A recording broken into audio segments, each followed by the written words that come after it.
Cover that on video number 4, lies in the textbooks. In Africa, they found perfectly normal human footprints in a layer of ash that had turned to stone. Perfectly normal human footprints. But the footprints were in ash, supposed to be 3 3/4 million years old.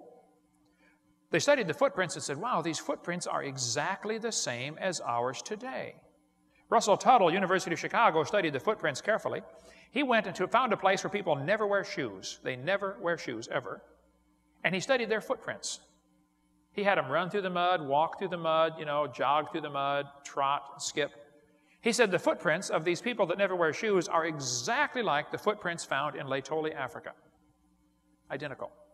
And then he said, if the Laetoli footprints were not known to be so old, we would conclude they were made by a member of our own genus. In other words, if we didn't know better, we would think a human made these. Well, how do you know better? Oh, because the rock is too old. This is an example of where the evolution theory is a hindrance to common sense and to scientific research. It's one of the greatest hindrances to science. It's not part of science. It's counterproductive to science. Then National Geographic put human ape-like mixture features on these creatures walking through this ash. Now, keep in mind, not one bone was found. No bones are found. If you find perfectly normal human footprints, what would justify you putting dark-skinned, ape-like creatures walking there on your drawing? And if I was African American, I'd get upset that they always use dark skin on the missing links. Like there's some kind of, darker skin is less evolved. That's what they're trying to imply here. And why did they add this toe separation? Notice the big toe is separated away from the rest of them on the picture. They did it on purpose because it's a real serious problem going from an ape-like foot to a human foot.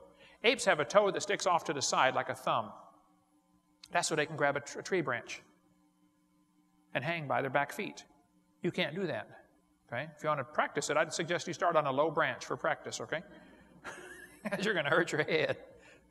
But here they have 4 million years of bipedalism, and they gave every one of these so-called missing links human feet. Because the foot is a serious problem for the evolutionist. Charles Oxnard studied Lucy and said the bones of Lucy represent an animal that is not in the line of humans. It's not a missing link. He did a computer multivariate analysis of the bones, okay? There could be these creatures, the little ape-like creatures that walk upright, still alive in Sumatra today.